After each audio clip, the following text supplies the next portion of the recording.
It's kind of fitting, kind of ironic that as I was working on a "Is the 3DS still worth it in 2022" video, I had to interrupt pre-production on that video to cover this story. And I'm a little behind, I know, but that's life. Nintendo once again made an announcement that brought all the YouTubers out of the woodwork to say what we think about this. They decided that in March 23, 2023, they're going to be shutting down the eShops on both the Wii U and the 3DS. Now, I get it. These systems are old. Not that many people are buying them anymore. They're not officially supported. We all knew that at some point the eShop on them was going to be shut down. And that's fine. You could say that it's not like they're still putting games out on that you're missing out on a bunch of games that you didn't know. The eShop looks now pretty much like it did back in the final years of the 3DS, right? So one could say, hey, if you really care about these games, you would either have played them already or you just go and buy them now, right? There's plenty of time. Well, not exactly. So though the store is going to be shut down completely only in March of next year, credit cards will not be accepted starting in May of this year. And then in August, you're not going to be able to use gift cards anymore either. So in reality, you have less time than a whole year to enjoy these games. Now, this is an obvious problem. There's about 1,000 games that exist only in the eShop. So once the eShop is down, these games will effectively be destroyed. And I'm not just talking about like random third-party games. There are Nintendo first-party games on these shops that, knowing Nintendo, I doubt that they have a plan to bring these to the Switch. These games are going to be gone, unless, of course, you just pirate them. But as it's always the case, these decisions never impact legitimate consumers. If you don't like the retro selection on Nintendo Switch Online, guess what? You can play them on any number of Chinese emulators. So for people like me, people who are savvy on where to get the ROMs and run them on basically anything, we're not affected, right? But it's still upsetting to see that after all these years, Nintendo has seemingly not learned anything about what we expect that they could do.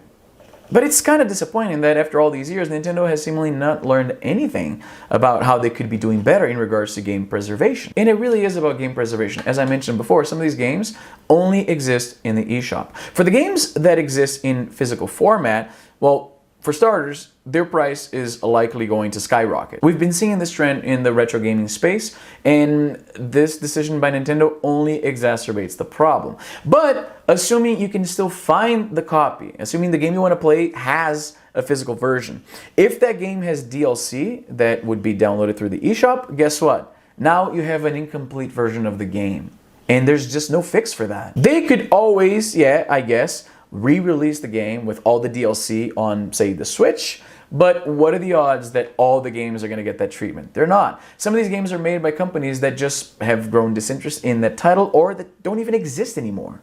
So they're going to be lost forever. Once again, assuming you're a legitimate consumer. If you're a pirate, that's not going to affect you because it never affects you.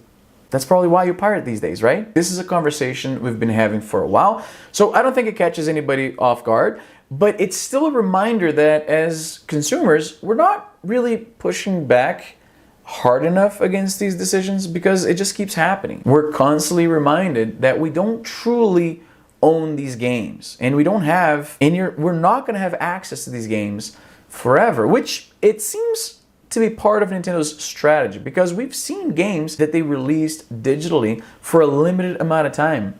A move that makes literally zero sense, and once again, only affects legitimate consumers. When will they realize that these decisions, first of all, they're wrong to begin with, and they're affecting legitimate consumers, and they push people towards piracy?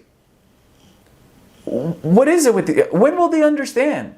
They're not helping their case at all. In fact, and you let me know if you think that this is too extreme, but I have made the decision, at least for the time being, I'm not buying Nintendo products for a little while. I decided this is my little protest, if you will. I have decided that as a consumer, I can't keep giving a company my hard-earned money when their business decisions seem to imply they despise me. They hate their own community, it looks like, right? Like, why do they create this artificial scarcity for digital products. That didn't have to be a thing. And I refuse to believe that keeping the eShop up is that expensive for a company that's making so much money off of their latest success, the Switch. If anything, I'm actually changing my mind. In the beginning of the video, I said, you know, it's expected these companies end up shutting these stores down. But why? It's expensive to keep them up, so what? What, they don't have money? I'm okay with not selling the systems in stores anymore. I get that. Not offering official support. That's fine. I don't need it anyway. I can figure it out using Reddit and YouTube. But shutting down the stores, come to think of it, I think I changed my mind throughout making this video. I don't really see a legitimate reason to do that, honestly. And every time these companies do that, consumers push back on it. But again, maybe we're not pushing back hard enough. It would be much better if the industry standard was more like something like Steam, where they don't take games down just because they're old. And I understand Steam is a little different. It's not tied to a specific platform that isn't sold anymore.